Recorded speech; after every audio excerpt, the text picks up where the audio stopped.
한번 따라 하실까요? 희망을 선택하는 사람. 희망을 선택하는 사람. 설교를 시작하면서 한 사람을 여러분에게 소개하려고 합니다. 그 사람의 이름은 지누스라고 하는 침대 매트리스를 파는 회사의 이윤재라고 하는 회장님입니다. 이분이 미국 최대의 쇼핑몰인 아마존을 통하여 침대를 온라인으로 팝니다. 매장이 있는 것도 아니고 침대를 온라인으로 파는데 얼마나 잘 팔리는지 미국 사람들이 가지고 있는 침대 10개 중에 3개는 이 지누스 회사의 것입니다. 캐나다, 미국, 유럽과 일본에서 우리나라도 들어와서 팔리기는 하지만 우리나라는 그렇게 많지 않지만 해외에서 최고의 침대 회사입니다. 매출이 얼마냐 하면 침대 시장이 작은데도 불구하고 매출이 1조 2천억이라고 하는 엄청난 매출을 기록하고 있는 회사의 회장님입니다. 올 4월에 현대백화점이 이 지누스라고 하는 회사를 800원의 경영권 인수를 했습니다. 원래 자녀들에게 이 회사를 물려주려고, 저분이 70이 훨씬 넘었거든요. 지금 73인가 4인가 되는데 자식들과 아들과 딸들을 회사로 불러서 경영 수업을 시켰더니 애들이 적성이 안 맞아요. 아버지가 보기에도 괜히 고문시키는 것 같고, 그래서 애들한테 물었더니 우리는 우리대로 살려고 하니 아버지가 이거 운영하시든지 아니면 다른 경영자를 불러서 위탁하든지 아니면 사회에 환원하든지 우리는 관심이 없으니 어떻게 좀 하십시오라고 자식들이 경영에서 손을 떼자 현대백화점이 눈독을 들이고 있다가 이 회사를 인수했습니다. 이분이 원래 매트리스를 팔던 사람이 아닙니다. 1994년도쯤에 이분이 무슨 사업을 시작했던 사람이냐 하면 우리나라에서 텐트를 팔던 사람입니다. 텐트 장사를 잘해가지고 우리나라에서 텐트 사업으로 탑을 찍은 사람입니다. 그래서 우리나라의 지금 캠핑 문화가 발전하기 전부터 이 캠핑하는 사람들을 바라보면서 텐트를 팔았는데 우리나라의 최고의 텐트 파는 회사의 주인이었어요. 근데 문제는 한 4, 5년 잘 나가다가 1999년에 뭐가 왔을까요? 외환위기 IMF가 와버렸습니다. 그때 일시적으로 자금이 막히고 그 다음에 사람들이 경기가 줄어드니까 이 아웃도어 시장과 이런 시장이 다 망가지기 시작하니까 이분이 이때 부도를 맞을 뿐만 아니라 2004년에 상장 폐지를 당합니다. 주식시장에서 상장 폐지를 당했다는 건 회생 가치가 없다라는 거예요. 그래서 빚을 얼마를 떠안게 됐느냐 하면 1천억의 빚을 떠안고 완전히 폐가 망신한 사람이 저 사람입니다. 온 집에는 딱지가 다 붙어 있고요. 거의 뭐 재기할 수 없을 정도로 바닥에 떨어진 사람입니다. 수많은 재벌들이 실수를 하기도 하고 뭐 어려움을 겪기도 하고 망하기도 하지만 그런 가운데 탑을 찍었지만 탑을 찍었던 사람들이 망가진 사람이 다시 탑으로 올라오는 건 어렵습니다.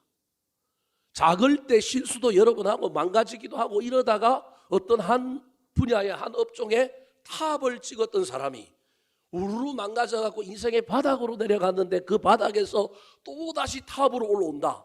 제가 보기엔 우리나라 기업사에, 세계의 기업사에도 그런 사람들은 그렇게 많지가 않습니다. 없습니다.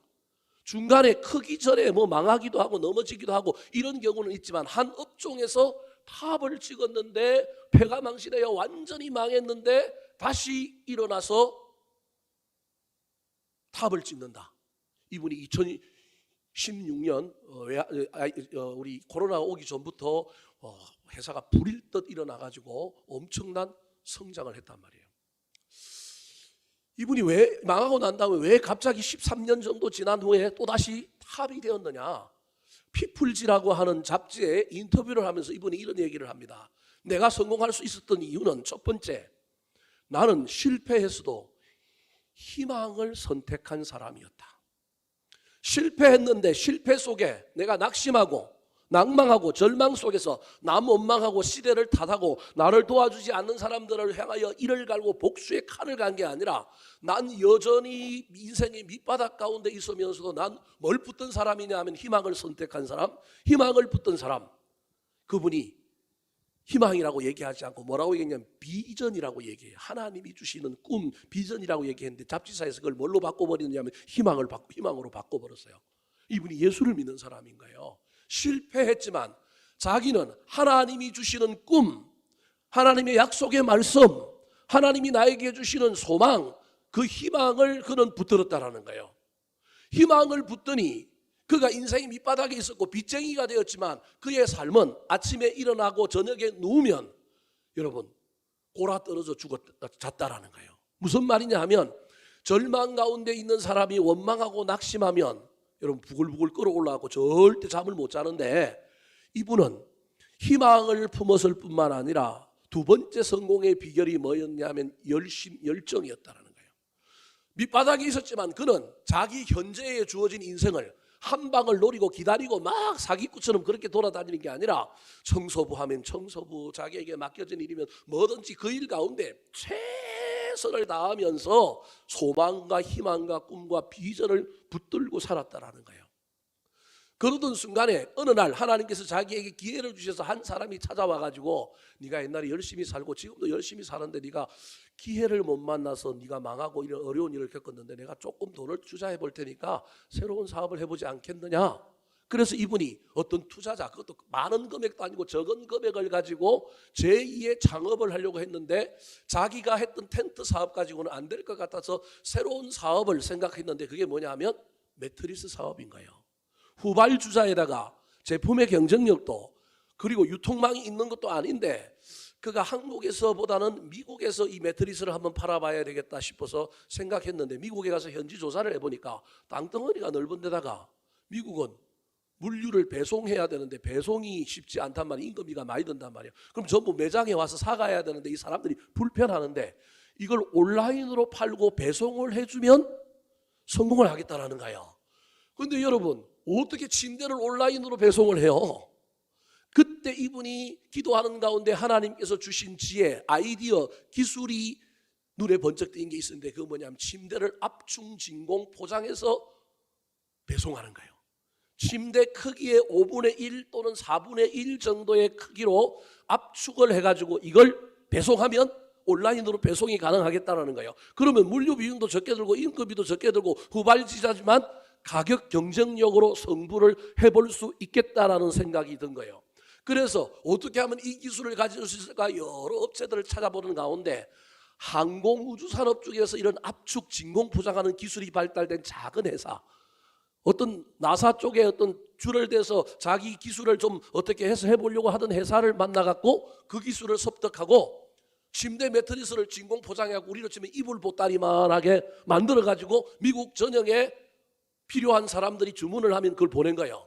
처음에는 주문 숫자가 적었죠. 근데 재미난 건 이 매트리스가 집으로 온라인 판매가 되어서 배송이 되는데 진공 포장을 뜯는 순간 여러분 자동차가 로봇으로 변하는 것처럼 진공 포장되어 있던 침대가 스르르 커지면서 어떻게 되는 거예요? 떡 놓여지는 거예요. 신기한 거예요. 재미난 거예요. 거기다가 침대를 사용해보니 제품도 그렇게 떨어지지 않네? 그러면서 가성비도 있죠. 이게 뭐 사러 가지 않고 자기가 가져오지 않아도 되죠. 갖다 주는데 이거 뭐 온라인으로 갖다 주니까 너무 편하죠. 설치하는 것도 쉽죠. 그래서 다른 사람들이 침대를 매트리스를 사겠다 하면 자기가 샀던 사람들이 자기들이 마케팅을 해주는 거예요. 자기들이 홍보를 해주는 거예요. 그래서 이 회사가 놀랍게 성장을 하여 지금은 1조 2천억의 매출을 달리고 있는 회사입니다. 제가 무슨 얘기를 하려고 이분을 여러분에게 소개하고 있느냐 하면 지금부터 제가 여러분에게 위기를 조장할 거예요. 제가 위기를 조장한다고 너무 기분 나쁘게 생각하지 말고 이분에게서 우리가 배워야 할 것이 있기 때문에 그렇습니다.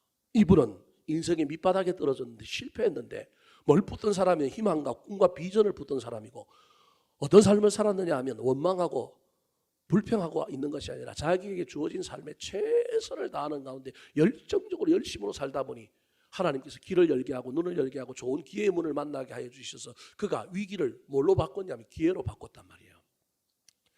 2022년이 절반이 지나가고 새로운 하반기를 향하여 출발하여 이제 7월 둘째 주일을 맞이하였습니다.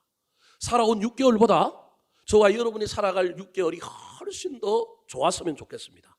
이전보다 더 창대해지고 더 평화롭고 더 형통하고 더 놀라운 일들이 좋은 소식들이 우리 가운데 많아졌으면 좋겠습니다. 그런데 여러분 들려오는 소문과 미래에 대한 애척은 그렇지가 않습니다. 8월 말부터 9월 초가 되면 코로나가 재유행한다고 합니다.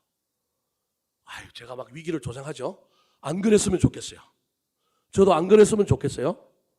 제가 2달 전에 어떤 우리 기독교 쪽에서 통계적인 것들을 가지고 어떤 자료를 만들고 세미나를 하고 우리를 도와주는 목사님이 있는데, 코로나 이후에 한국교회 어떻게 할 것인가에 대한 세미나를 갔는데, 그분이 지금 뭘 많이 하라는 거예요. 지금 교회가 뭘 할 거면 지금 하라는 거예요. 그 말은 뭐냐면 조금 있다가 또 한다 못한다. 못하니 그동안 교회 안 나왔던 사람들도 지금 나오라고 얘기하고, 수련회 못했던 것도 지금 하고, 뭐 하려면 지금 다 하라는 거예요. 왜 그러냐 그랬더니 통계를 쭉 이야기하면서 뭐라고 얘기하고 있느냐 하면, 코로나가 재유행할 것이다. 믿은 사람도 있고 안 믿은 사람도 있어요. 저는 그때 이걸 믿을까 말까, 그래도 믿어보자. 뭐 안 하는 것보다 하는 게 낫지. 그래서 뭐 성지순례도 갔다 오고 뭐도 지금 막 하는 거예요, 사실은. 그런데 최근에 한국에서 들려오는 뉴스 속에 들려오는 이야기가, 여러분 귀에 뭐 더블링 이런 말들이 나오죠. 확진자의 숫자가 갑자기 일주일 만에 몇 배가 됐다고요? 2배가 됐다. 뭐 이런 얘기들이 나오는 거예요. 뭐 우리나라뿐만 아니라 전 세계가 지금 조금씩 또 코로나가 안정이 됐다가 조금씩 늘어나는 상황들이 펼쳐지고 있습니다. 저는 그렇게 안 됐으면 좋겠어요. 안 되기를 기도하고 안 되기를 소망합니다. 그래야 우리가 모이기도 하고 뭘 할 수 있지 않겠습니까? 그런데 만에 하나 코로나가 다시 유행한다. 그러면 여러분 또 저와 여러분이 어렵잖아요. 장사하는 사람 또 어렵고, 인생에 수많은 문제들이 생길 수 있잖아요.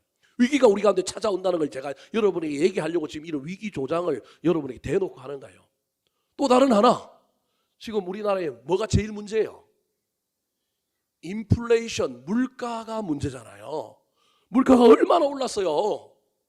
이 물가를 못 잡으면 큰일 날 거예요. 러시아와 우크라이나 전쟁 때문에 벌어진 일이기도 하지만 그 외에도 수많은 물가들이 올라가고 점점 올라갑니다. 부자들은 기름값이 2배로 올라도 차 타고 다니지만, 서민들은 지금 2배 정도 되는 이 수준에서 조금 더 올라가면 여러분 차를 타고 다닐 수 있을까요?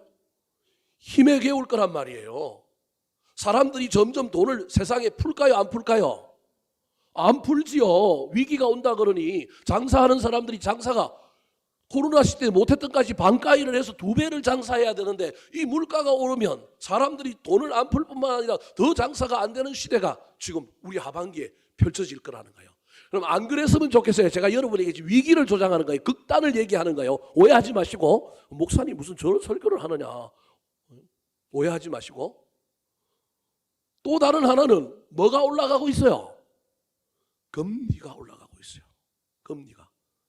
우리도 교회가 대출이 있어서 대출 쓰고 있는 데서 지난 3개월 동안에 3.85%를 찍다가 다음 달부터는 3개월마다 우리 변동금리를 쓰고 있는데 4%라고 하는 금리로 올라간다고 연락이 왔어요. 그래서 제가 협박을 했어요. 돈 뺀다고. 그동안 우리 다 이자 잘 내고 잘 갚아왔는데 이런 식으로 하면 되느냐. 기준금리에다가 가산금리, 너네 은행에서 붙이는 금리 그걸 깎아갖고 나는 절대 4% 넘지 않게 해라. 안 그러면 난 너네들하고 그래 안 한다. 큰 소리 쳐버렸어요. 빼버린다고. 안 넘어가야 되는데. 금리가 3%대에 있다가 4%대로 지나가기 시작하면서 이게 이제는 몇 프로까지 갈지 모르는 거예요.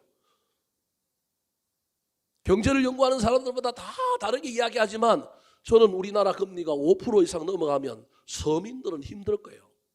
대출을 끼고 집을 샀던 사람들, 원금과 이자를 갚아야 되는데 만약에 뭐 5억이다, 4억이다 그러면 여러분 월 한 200만 원 정도를 냈던 사람이 이자가 오르면 300, 400을 내야 되는데 맞벌이도 힘든데 혼자 번다고 하면 번 것을 전부 다 투자하거나 3분의 2 이상을 대출금을 내야 되는데 옛날에도 겨우 버티고 왔는데 이제는 버티기 힘든 시절이 온다라는 거예요. 더 나아가 많은 사람들이 주식과 코인에 투자를 했는데 이게 지금 전부 곤두박질 치고 있는 거예요. 통계에 의하면 교회 다니는 사람들도 주식 투자를 얼마만큼 하고 있느냐 하면 45% 정도가 하고 있답니다. 제가 보기엔 우리 교회는 그 정도는 아닌 것 같아요. 옛날에 교회는 주식이라고 하는 것에 대하여 금기시하면서 주식 투자하면 안 된다, 돈 빌려주지 마라 그랬단 말이에요. 왜냐하면 그때는 우리나라가 생산 중심의 자본주의 국가였단 말이에요.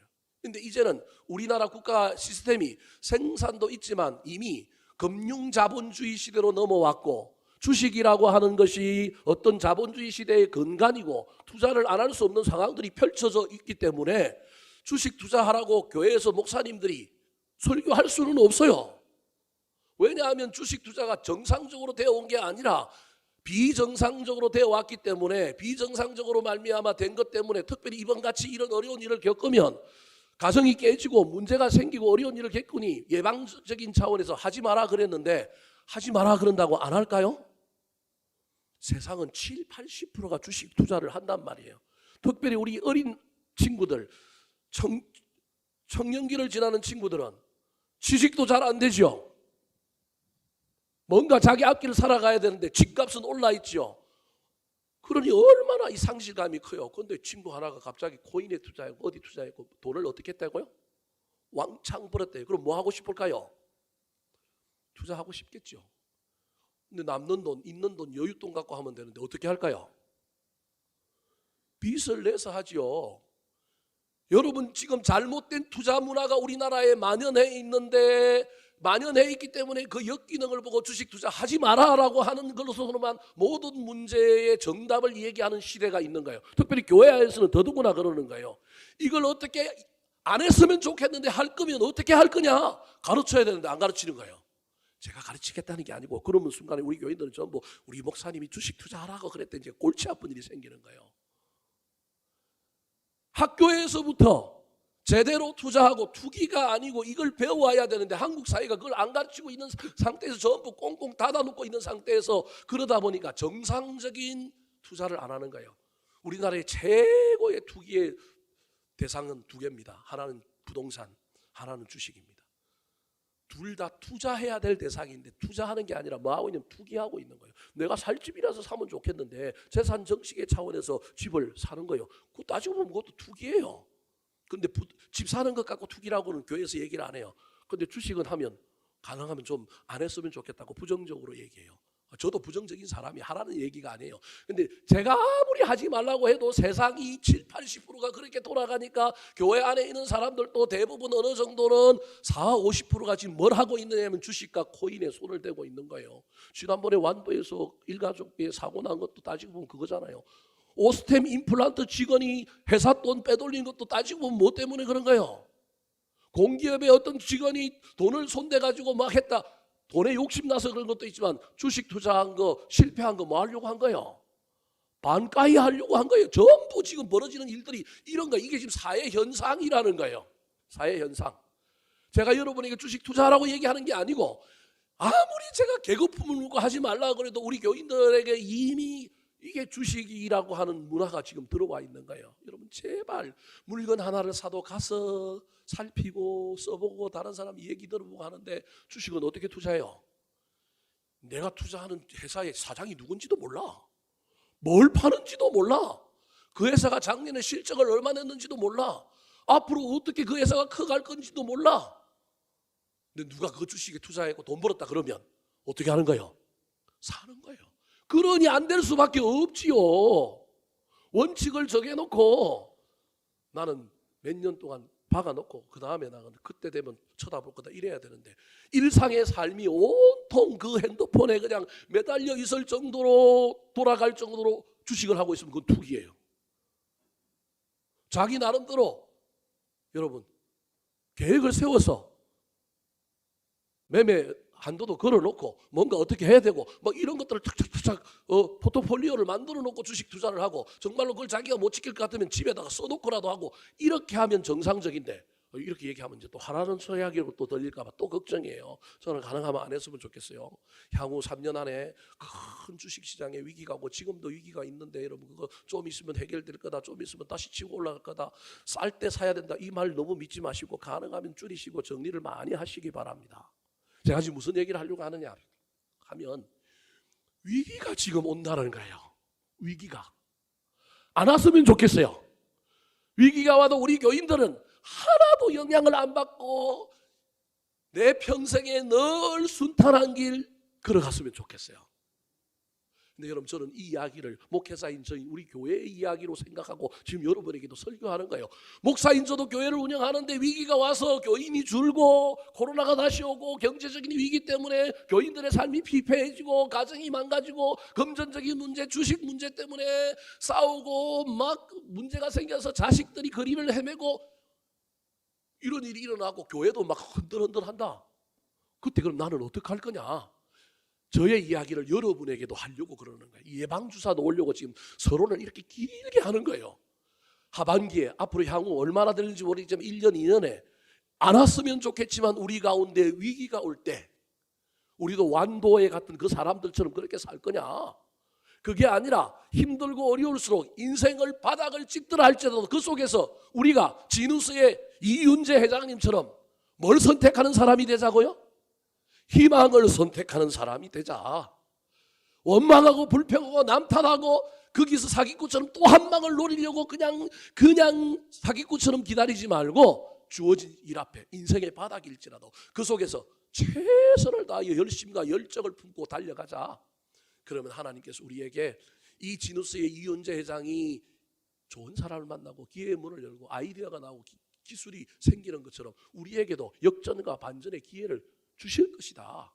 특별히 하나님께서 나를 작품으로 만드시고 나에게 꿈과 비전을 주셨다고 한다면 우리가 위기를 만나도 안 왔으면 좋겠지만 향후 1, 2년 안에 큰 위기가 오고 그 위기가 우리를 집어삼키려고 할 때 그때 저와 여러분이 어떻게 살아야 할 거냐는 거예요. 목사님, 난 그 위기하고 상관이 없어요. 그런 사람 오늘 죽으셔도 됩니다.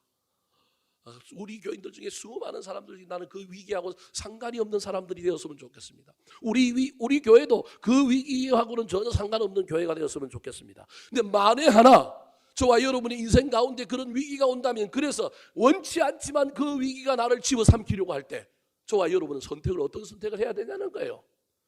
나는 우리 교인들이 전부 희망을 선택했으면 좋겠어요. 인생의 밑바닥에서도 약속의 말씀을 붙들고 희망을 선택했으면 좋겠어요. 그곳에서 원망하거나 남 핑계하거나 네 때문에 우리 집안이 망했다, 네 때문에 망했다, 서로 상대방을 원망할 것이 아니라 주어진 현실 앞에 비록 난감하고 비록 캄캄하고 후회가 되는 일들이 있지만 그럼에도 불구하고 주어진 현실 앞에 성실과 최선을 붙들었으면 좋겠어요. 그때 하나님이 기인을 보내주실 것이고 기회의 문을 열어주실 것이고 우리 하나님께서 역전시켜 주시고 반전시켜 주실 것이다. 목사님, 내가 오랫동안 그렇게 했는데 내 인생에 변화가 없는데요. 우리 주님께 따지시기 바랍니다. 주님께서 말씀해 주실 겁니다. 조금만 더 기다리면 돼. 아니면 네가 나만 믿고 왔다고? 아니야, 네 중간에는 마음 많이 바꾸고 나한테 제대로 된 신실한 모습을 안 보여줬어. 이번에 한 번 더 해봐. 하나님께서 여러분에게 말씀해 주실 것입니다. 자, 그렇다면 오늘 본문 말씀을 통하여 위기의 때 이 희망을 붙든 사람들은 어떤 삶의 태도를 가졌을까요? 첫 번째입니다. 따라 하시겠습니다. 환난 중에도 약속의 말씀을 신뢰하는 사람. 환난 중에도 약속의 말씀을 신뢰하는 사람. 오늘 본문의 시대적인 배경은 엘리야 선지자라고 하는 그 위대한 선지자의 제자였던 엘리사 선지자가 활동하던 시대고, 장소적인 배경은 북이스라엘이었습니다. 북이스라엘과 접경 지역에 있었던 지금의 시리아에 해당되는 아람이라고 하는 나라가 그 당시 강대국이었는데, 이 나라가 북이스라엘을 쳐들어와서 온 국토를 다 점령하고 유일하게 성 하나만 남았는데 수도인 사마리아 성만 남았습니다. 이 성을 아람의 군대가 포위하여 물자가 아무것도 못 들어가게 만들어서 고사시키려고 하고 있습니다. 오늘 본문 앞에 나와 있는 열왕기하 6장 24절 25절 말씀입니다. 시작. 이후에 아람 왕 베다다시 그의 온 군대를 모아 올라가서 사마리아를 에워싸니 아람 사람이 사마리아를 에워싸므로 성중이 크게 줄여서 나귀 머리 하나에 온 80세겔이요 비둘기 똥 4분의 1갑에 5세겔이라 하니. 군사들이 성을 에워싸고 있으니 물자가 못 들어가고 있는 양식은 다 떨어져 버린 거예요. 그래서 먹을 양식이 없어서 뭐가 겨우 팔리느냐 하면 나귀 머리가 팔리는데, 율법을 숭상하던 이스라엘 백성들은 나귀 머리를 먹지 않는데 율법을 어겨서라도 먹고 사는 문제 때문에 뭐가 팔리기 시작하면 몸통만 먹고 남겨두었던 낙이 머리가 팔리는 거예요. 저것도 비싸가지고 저건 누가 사 먹느냐 하면 부자들이 사 먹는 거예요. 은 83개에 팔려요. 그러면 가난한 사람들은 뭘 먹고 살까요? 돈이 없으니까 그들은 뭘 사느냐 하면 비둘기 똥을 사는데 한 값을 못 사고 돈이 없어갖고 4분의 1값 아주 조금 되는 비둘기 똥을 은 5세겔에 사는 거예요. 자, 저게 돈의 가치가 얼마인지 한번 살펴볼까요? 자, 은 1세겔은 노동자 4일의 임금이고요. 은 80세겔은 1년치 연봉에 해당되는 거야. 그냥 적게 잡아서 계산을 해봅시다. 그냥 노동자가 요즘 보통 아무리 못 받아도 15만 원은 받는데 우리는 계산하기 쉽게 10만 원이라 합시다. 그럼 4일 임금이면 얼마요? 40만 원. 가난한 사람들은 40만 원을 내고 먹을 것이 없어서 비둘기 똥을 4분의 1값을 사갖고 그거 먹고 겨우 연명하는 거예요. 이야, 엄청나지 않습니까? 부자들은 1년 연봉 그냥 작게 잡아서 3천만 원, 요즘 뭐 3천만 원 연봉이 아니죠. 훨씬 더 많겠지만 그냥 계산하기 쉽게 3천만 원을 내고 뭘 사느냐면 비둘기 낙이 머리를 사가지고 고아 먹든지 옆에 있는 살 좀 조금 먹고 숨어서 다른 사람 볼까봐 살짝 먹고 겨우겨우 뭐하고 있느냐면 연명하고 있는 겁니다. 저 가난한 사람들이 먹었던 비둘기 똥이라고 하는 것은 뭘까요? 다음 화면을 보여주실까요? 비둘기 똥을 옛날 성경에는 뭐라고 번역해놨냐면 비둘기 똥 하니까 어감이 이상하잖아. 합분태라고 번역을 옛날 성경은 했어요. 비둘기 합자에 똥분자에 콩태자입니다. 비둘기가 야생에서 뭘 먹었느냐 하면 콩류를 먹었는데 이게 소화가 안 되고 뭐와 함께 나온 거예요? 똥과 함께 나온 거예요. 그걸 사람들이 주워가지고 씻어갖고 뭐 하는 거예요? 파는 거예요. 산에 들어가도 먹을 것이 하나도 없는데 요놈의 비둘기들이 먼저 먹었던 사람이 갈 수 없는 곳에 가서 먹었던 그 콩들을 소화를 못해내고 배설을 했는데 똥이 거예요.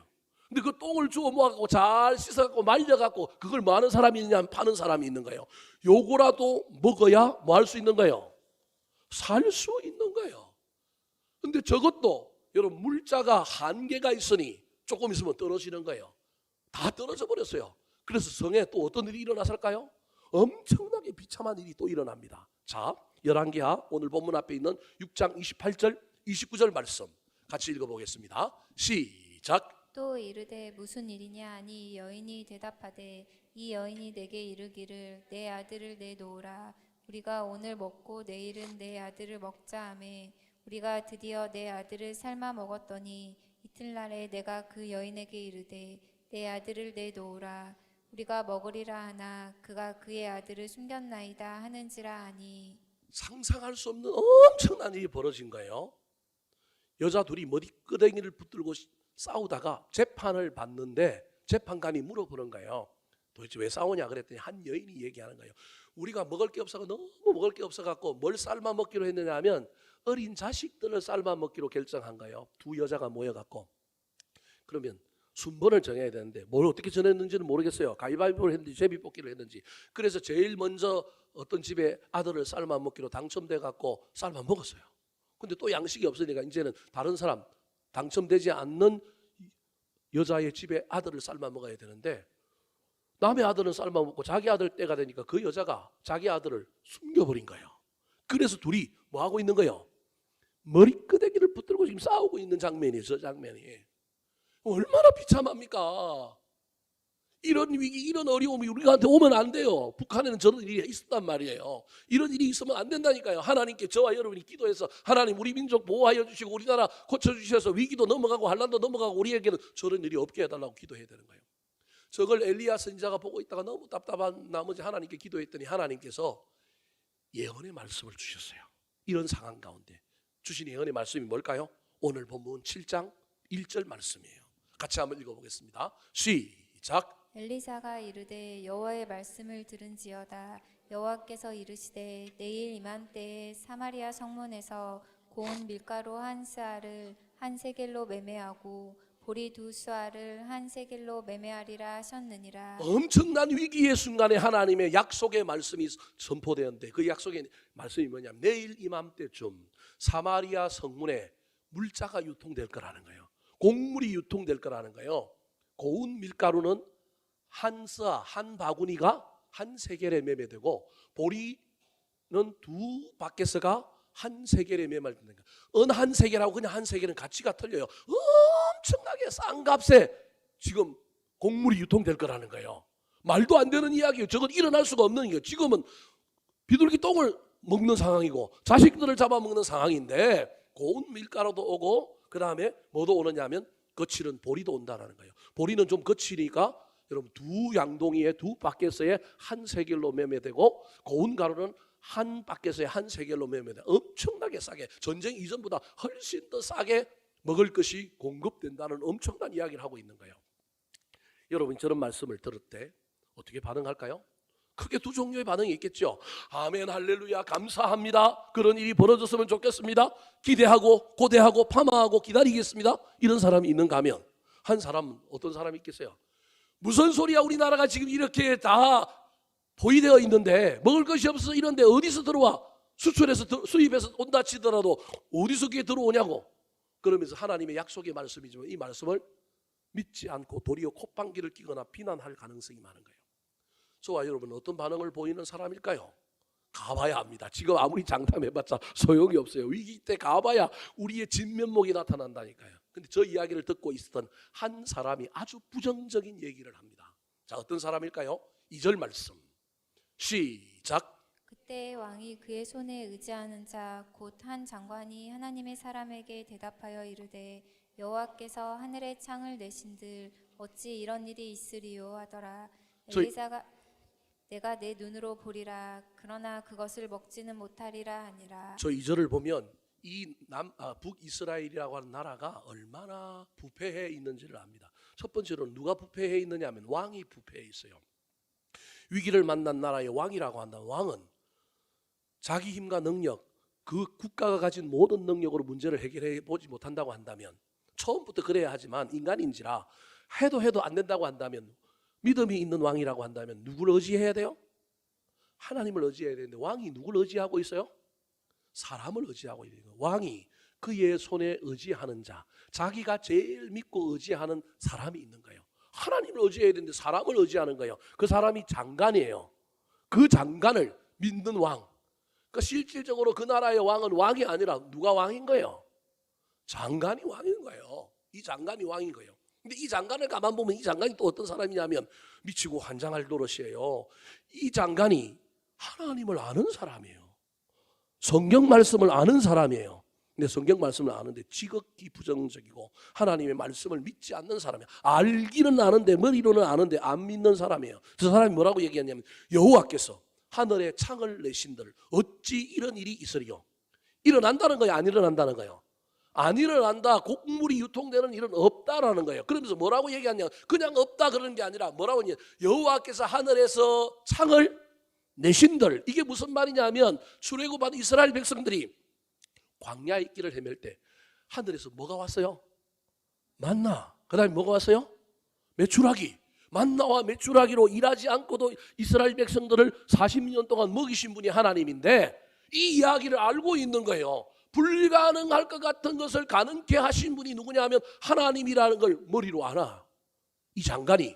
그런데 그런 일이 일어난다 할지라도 우리 동네 그런 일은 일어난다 안 일어난다? 안 일어난다. 옛날에 그 시절에 그 말씀은 일어났지만 오늘날 우리 시대는 하나님의 말씀은 그냥 옛날의 전설 속의 이야기지 우리의 삶에 일어나는 이야기가 아니다. 믿음이 없는 거예요. 왕은 장관을 의지하고 장관은 신앙생활을 하는 것 같은데 교회는 나오는 것 같은데 하나님의 말씀에 대한 믿음과 확신이 없는 거예요.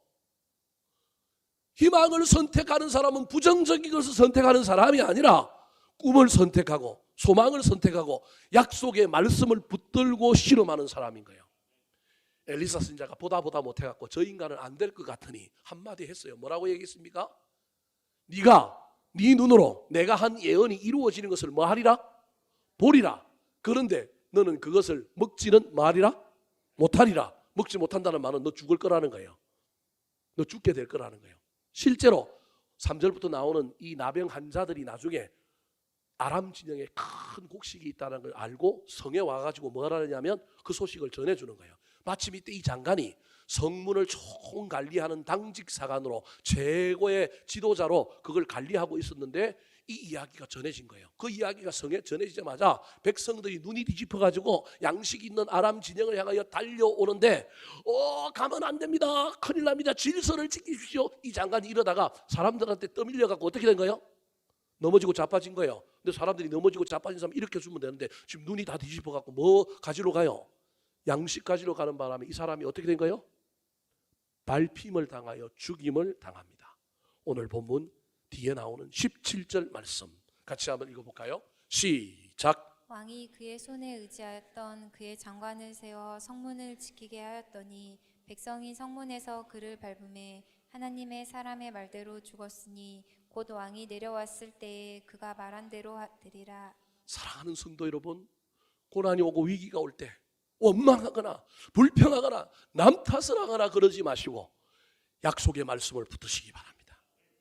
인생이 고단하고 실패와 좌절 속에 갈 길을 몰라 할 때 하나님께 기도하여 하나님 내가 어디로 가야 합니까? 무엇을 해야 합니까? 하나님께 물으시기 바랍니다. 그때 하나님의 말씀이 들려지면 부정적으로 받아들이지 말고 하나님의 말씀은 이루어진다. 말씀은 반드시 이루어진다. 그 믿음 가지고 그 약속의 말씀을 붙드는 사람이 희망을 선택하는 사람이에요. 안 된다, 안 일어난다, 세상에 이런 일이 어디 일어나겠느냐, 지금 시대가 어떤 시대인데, 그러지 말고 나에게 주신 약속의 말씀을 붙드는 희망을 선택하는 사람들이 되시기를 우리 구주 예수 그리스도의 이름으로 축원합니다. 두 번째, 희망을 선택하는 사람들은 어떤 사람들일까요? 따라 하시겠습니다. 절망 중에도 용기 있게 결단하는 사람. 절망 중에도 용기 있게 결단하는 사람. 참 우리 하나님은 신기하신 분입니다. 어떤 분이냐면 사람을 쓰실 때 우리 생각과 달리 사람을 사용하시는 용병술의 달인입니다. 엘리사 선지자를 통하여 내일 이맘때쯤에 이 성에 고운 밀가루가 유통될 거고 보리도 유통될 거다라고 하는 이 말씀이 이루어지려면 이제 누군가가 아람 진영에 갔다 와서 그 아람 지형이 군인들이 떠나고 거기에 물자가 다 남아있다는 걸 알려줘야 되는데 그걸 어떤 사람들을 사용하시느냐 하면 문둥병자를 사용하시는 거예요. 그 당시 가장 천한 사람들, 가장 나쁜 사람들이라고 이해했던 사람들, 천벌을 받은 사람이라고 이해했던 그 사람들을 누가 사용하시느냐 하면 우리 하나님이 사용하시는 거예요. 오늘 3절에 오늘 이 하나님께 쓰임받은 사람들, 우리 하나님은 강한 사람, 훌륭한 사람 쓰는 게 아니라 순종하는 사람을 쓰시거든요. 그 사람들의 이야기가 3절에 나옵니다. 같이 한번 읽어볼까요? 시작. 성문 어귀에 나병 환자 4사람이 있더니 그 친구에게 서로 말하되 우리가 어찌하여 여기 앉아서 죽기를 기다리랴. 자, 성문 어귀에 나병 환자가 앉아 있습니다. 그들이 투덜거리면서 말하는데 우리가 여기 앉아 있으면 죽게 되는데 여기 앉아 있어야 되느냐 서로 이야기합니다. 자, 왜 이들이 성문 어귀에 앉아 있을까요? 그리고 그들이 왜 여기 앉아 있으면 죽는다고 자꾸 이야기할까요? 이유는 간단합니다. 문둥병자들은 그 당시 모세의 율법에 의하면 소위 말하는 이 병은 정결하지 못한 병일 뿐만 아니라 죄와 관련이 있는 병으로 여겨져서 문둥병에 걸린 사람들은 공동체에 함께 거하지 못하고 성 밖으로 쫓김을 당하여 살았습니다. 오늘날에는 그렇지 않지만 옛날에는 이 문둥병이 전염성이 있다고 여겼단 말이에요. 그래서 공동체를 보호하기 위하여 이들을 성 밖으로 쫓아낸 거예요. 그럼 이들은 성 밖에서 살아야 되는 거예요. 저도 옛날에 살던 지역 너머 동네에 나병 환자촌이 있었어요. 나병 환자들은 주로 돼지치고 그다음에 양계 사업 이런 일들을 해서 자기들이 먹고 살아요. 그리고 이 사람들은 자기 피부에 대한 그 연약함이 있기 때문에 연고들을 잘 개발했었어요. 그래서 아토피가 있거나 피부염을 앓고 있거나 그러면 그 나병 환자촌에 가가지고 그들이 쓰는 연고들을 또 몰래 뭐 하냐면 사옵니다. 그런데 동네 어르신들이 알면 그 집에 그 마을에 갔다 오면 소금 뿌리고요. 다시는 안 가야 된다고 막 맹세하라 그러고 얼마나 탄압을 많이 했는지 모릅니다. 심지어 우리 어렸을 때 나병 환자들을 뭐라고 얘기했냐면 아이를 잡아먹는 인간들이라고 이야기했습니다. 식인종이라는 거예요. 왜 그랬을까요? 옮기기 때문에 아이들이 모르고 놀다가 그들과 접촉하면 그 병이 옮을까 봐 아이들에게 예방주사를 놓고 아이들에게 공포심을 조장하여 못 가게 하려고 나병 환자들이 뭘 잡아먹는다고요? 아이들 잡아먹는 식인종이라고 하는 못된 잘못된 속설을 만들어낸 거예요. 인권적인 측면에서 보면 참 안타깝죠. 공동체에서 쫓겨나서 사는 것도 힘들어 죽겠는데 뭐라고 얘기했어요? 식인종이라는 거예요. 그래서 우리나라 나병 환자들이 지은 시에 보면 나는 날마다 갈대숲에서 목 놓아 울었다 뭐 이런 얘기들 시들이 나와요. 얼마나 자신들이 왕따를 당하고 얼마나 억울했겠어요. 그럼에도 불구하고 여러분, 가족은 영원히 누구 편이냐 하면 가족 편입니다. 가족이 좋은 이유는 그거예요. 물론 가족끼리 원수이기도 하지만 가족이 좋은 이유는 어떻게 해도 가족은 가족입니다. 나병 환자들이 성 밖에 쫓겨서 사는데 먹고 사는 문제에 어려움이 있잖아요. 산으로 돌로 돌아다니면서 열매도 따먹을 수 있지만 그거 갖고는 안 되니까 성 안에 있던 가족들이 음식을 뭐 해준 거예요? 공급을 해준 거예요. 저도 옛날에 신학교 다닐 때, 신학교 다니면 꼭 기숙사에서 살아야 되는 기간이 있는데 기숙사에서 살다 보면 늘 저녁만 되면 배가 뭐예요? 출출한 거예요. 그런데 딱 기숙사는 9시 되면 문을 딱 닫아버리는 거예요. 그럼 앞에 나가서 뭘 사올 수가 없는 거예요. 그래도 사람 사는 동네는 다 또 수가 있잖아요. 전화를 해가지고 요 앞에 가게에다가 족발을 주문하면 족발집 주인이 오토바이를 타고 와갖고 기숙사 뒤쪽에 탁 기다리고 있으면 옥상으로 잽싸게 올라가고 뭘 내리느냐면 두레박을 탁 내립니다. 그럼 그 두레박에 돈이 들어있어요. 족발 값이 딱 들어오면 돈을 먼저 딱 받은 그 족발집 주인이 그 다음에 돈 챙기고 뭘 그 두레박에 넣는 거예요. 족발을 탁 얹어 놓으면 줄 땡겨가지고 밤새 족발을 먹으면서 지냈던 옛날 생각이 납니다. 어찌됐든 성 바깥에 있는 이 나병 환자들을 위하여 가족들이 그동안 뭘 공급해 줬느냐 하면 음식을 공급해 준 거예요. 그래야 사니까. 그런데 성 안에서도 먹을 것이 없어서 굶어 죽기 일보 직전이니 이제는 성 바깥에 있는 아무리 가족이라도 나병 환자들을 가족들이 챙길 수가 없는 거예요. 양식이 공급되다가 공급되지 않으니 이 나병 환자들이 혹시 먹을 것이 있나 싶어서 성 가까이 오면 원래 돌을 던져서 쫓아보냈는데 지금 돌 던질 기력도 없는 거예요. 성 안에 있는 사람들이 성어기에 와가지고 있는 거예요. 사람들이 나오지도 않고 돌도 안 던지는데 안에서 무슨 이야기들이 들리는데 보니까 성 안에 먹을 것이 없다라는 거예요. 그래서 아까 3절에 이야기한 것처럼 그들이 거기서 한탄하고 있는 거예요. 이제 성어기에 앉아 있어봐도 소용이 없는 거예요. 먹을 것도 없고 여기 앉아 있으면 우리도 죽고 저 안에 있는 사람도 죽겠다라는 거예요. 그래서 이들이 서로 이야기합니다. 뭐라고 얘기했을까요? 4절 말씀 시작. 만일 우리가 성읍으로 가자고 말한다면 성읍에는 굶주림이 있으니 우리가 거기서 죽을 것이요 만일 우리가 여기서 머무르면 역시 우리가 죽을 것이라. 그런즉 우리가 가서 아람 군대에게 항복하자. 그들이 우리를 살려두면 살 것이요 우리를 죽이려 죽일 것이라 하고. 우리가 성으로 가면 문둥병의 규례를 어겼기 때문에 돌에 맞아 죽던, 들어갔는데도 먹을 것이 없으니 굶어 죽던 성에 들어가도 죽을 거고, 여기 가만 앉아 있어도 음식이 공급되지 않으니 우리 죽을 거다. 그러면 하나 남은 가능성은 뭐냐? 음식 있는 곳이 어디냐? 그나마 음식 있는 곳은 어디예요? 아람 진영이니 거기 가서 먹고 죽은 귀신은 때깔도 좋다 그러니 일단은 먹고 보자. 살려주면 감사한 거고 죽이면 죽는 거지. 시대의 문화 속에 어느 나라든 문둥병자는 다 경원시하고 다 왕따를 시켰단 말이에요. 그럼 아랍 나라 군대라고 그 문둥병들이 자기 진영으로 들어오는 걸 그대로 허용했을까요? 지금 제가 무슨 얘기를 하려고 여러분에게 얘기하고 있느냐 하면 저와 여러분이 위기를 만나고 어려운 일을 만날 때 안 된다 안 된다 안 되는 것만 찾으면 큰일 난다라는 거예요. 저와 여러분에게 그래도 가능성이 있는 일들을 선택하고 그 가능성이 있는 일들을 향하여 결단하고 도전해야만이 위기가 기회로 바뀌고 놀라운 일이 일어난다는 거예요. 그렇다고 해서 가능성이 있는 일을 선택한다고 해서 보장이 있느냐? 보장이 없어요. 그리스도인들은 모험으로 사는 사람들이에요. 보장도 없을 뿐만 아니라 그 일은 쉬운 일이냐? 아니요. 거기에도 위험이 도사리고 있고 거기에도 문제가 있어요. 그럼에도 불구하고 고난을 당하는 사람, 위기 가운데 있는 사람은 여러분 앉아서 원망하고 불평하고 남 탓하고 그럴 것이 아니라 조금이라도 가능성 있는 것을 결단하고 용기 있게 도전해야 한다는 거예요. 그 일도 쉬운 일이 아니지만 위험이 도사리고 있고 대가를 치러야 하는 것이 있지만 그때 우리가 사람의 열심을 보탤 때 하나님의 열심이 보태져서 기적이 일어나는 거예요. 놀라운 일이 일어나는 거예요. 하나님이 이들의 결단에 이들의 열심에 하나님의 기적을 보탠 이야기가 6절에 나옵니다. 자, 6절 말씀 같이 한번 읽어볼까요? 시작. 이는 주께서 아랍 군대로 병거 소리와 말소리와 큰 군대의 소리를 듣게 하셨으므로 아랍 사람이 서로 말하기를 이스라엘 왕이 우리를 치려하여 헷 사람의 왕들과 애굽 왕들에게 값을 주고 그들을 우리에게 오게 하였다 하고 그들이 가보니까 사람이 아무도 없는 거예요. 아람 군대가 아무도 없는 거예요.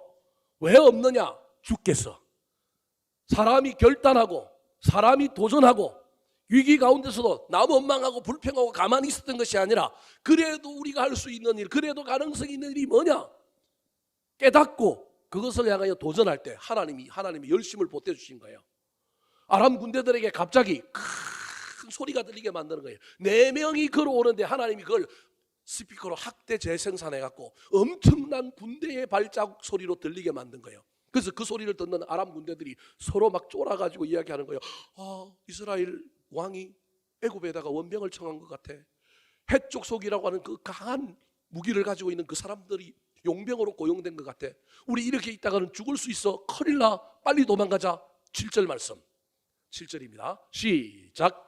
해질 무렵에 일어나서 도망하되 그 장막과 말과 나귀를 버리고 진영을 그대로 두고 목숨을 위하여 도망하였음이라. 가슴에 마음속에 두 마음이 막 왔다 갔다 하는 시절을 언제까지 보내느냐 하면 해질 무렵까지 보내는 거예요. 그런데 해가 지면 깜깜해서 아무것도 안 보이니 더 이상 뭘 해볼 수 없고 더 위험이 도사릴 것 같으니 해질 무렵에 이때라도 뭐 하자? 도망가자. 두려움이 사람을 이렇게 만드는 거예요. 그래서 아람 군대가 다 놔두고 뭐 한 거예요? 도망가 버린 거예요. 사랑하는 성도 여러분, 위기가 있습니까? 고난이 있습니까? 문제가 있습니까?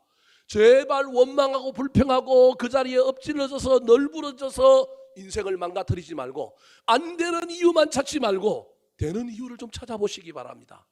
쉬운 일은 하나도 없습니다. 공짜로 되는 일은 없습니다. 사과나무 밑에 가만 누워가고 사과 떨어지기를 입 벌리고 있으면 사과가 떨어지는 게 아니라 벌레가 떨어집니다. 하나님은 뭐라고 얘기했냐면 일어나서 발로 사과나무라도 차라고 얘기합니다. 사과나무라도 흔들어야 뭐가 떨어진다고요? 사과가 떨어지는 겁니다. 하나님은 우리에게 행동하기를 원하는 겁니다. 적극적으로 용기를 내고 결단하고 도전하기를 원합니다. 비록 그것이 위험하고 그것이 힘들고 그것이 어려울지라도 고난 가운데 있는 사람들이 뭔가를 하려고 그게 이윤재 회장은 얘기한 건 자기 열심이었다고 얘기하잖아요. 그때 하나님의 열심으로 기술을 주시고 아이디어를 주시고 놀라운 일을 주시는 일들이 일어난다고 하는 사실을 기억하여 저와 여러분은 어떤 고난을 만날지라도 앉아있는 자가 아니라 일어나 가는 자들이 되시기를 우리 구주 예수 그리스도의 이름으로 축원합니다. 마지막으로 희망을 선택하는 사람은 어떤 사람일까요? 따라하시겠습니다. 좋은 소식을 널리 전하는 사람. 좋은 소식을 널리 전하는 사람. 코로나 시대에 한국 교회와 교인들이 제일 잘못한 일 중에 하나가 전도하지 않은 겁니다.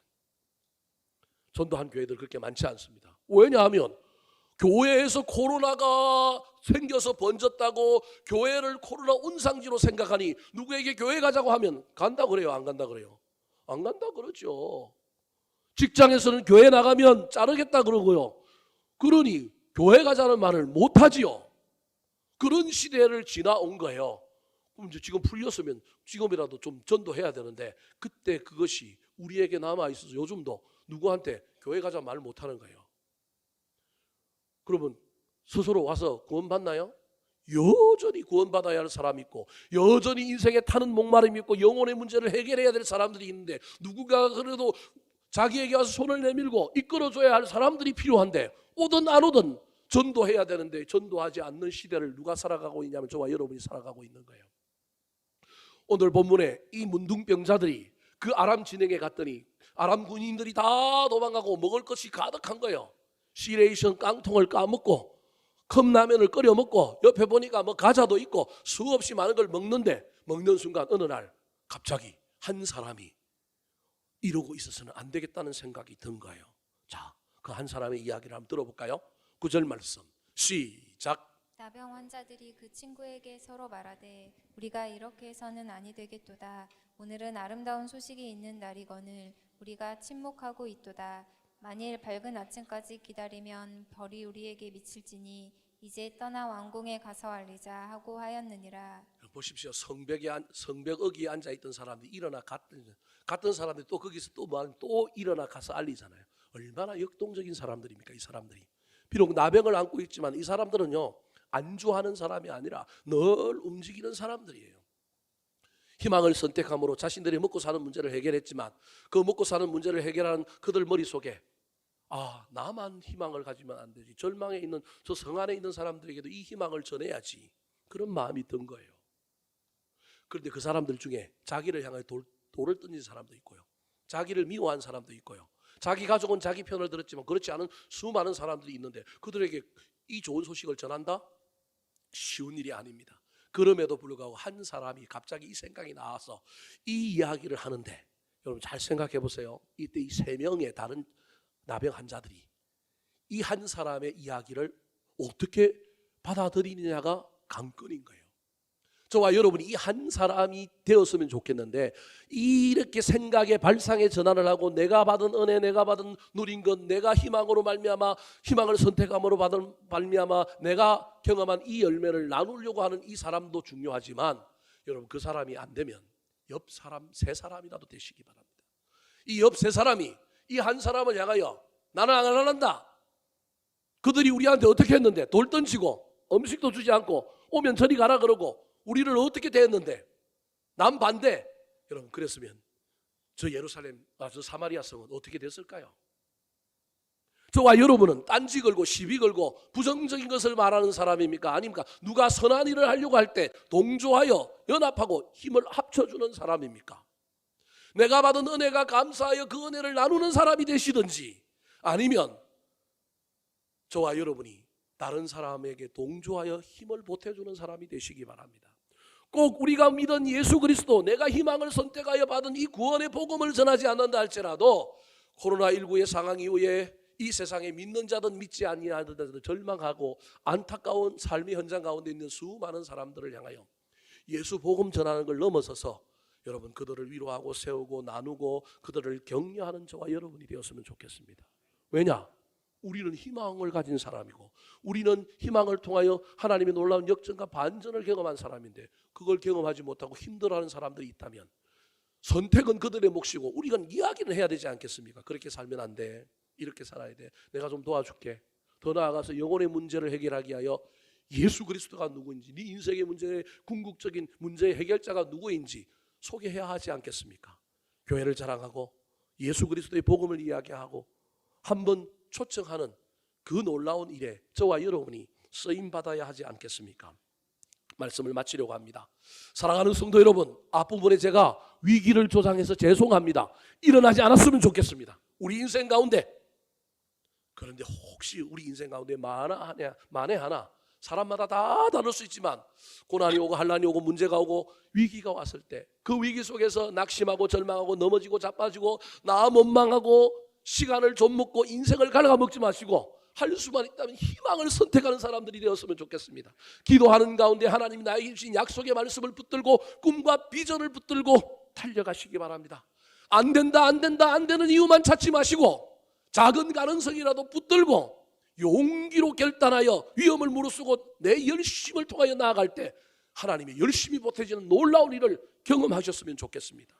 은혜를 누리고 역전과 반전을 경험했다면 여러분 그것으로 만족하지 말고 나누는 사람들이, 전하는 사람들이 되었으면 좋겠습니다. 전하고 나누는 사람이 못 되면 누군가 그 선한 일을 하려고 할 때 힘을 보태주고 도와주고 동조하는 사람이 됨으로 말미암아 우리로 말미암아 많은 사람들이 위로와 치유와 힘을 얻는 놀라운 역사들이 일어나게 되기를 우리 구주 예수 그리스도의 이름으로 축원합니다. 한번 따라 하실까요? 희망을 선택하는 사람, 희망을 선택하는 사람, 약속의 말씀을 신뢰하는 사람, 약속의 말씀을 신뢰하는 사람, 용기로 결단하여 도전하는 사람, 용기로 결단하여 도전하는 사람, 좋은 소식을 널리 전하는 사람, 좋은 소식을 널리 전하는 사람.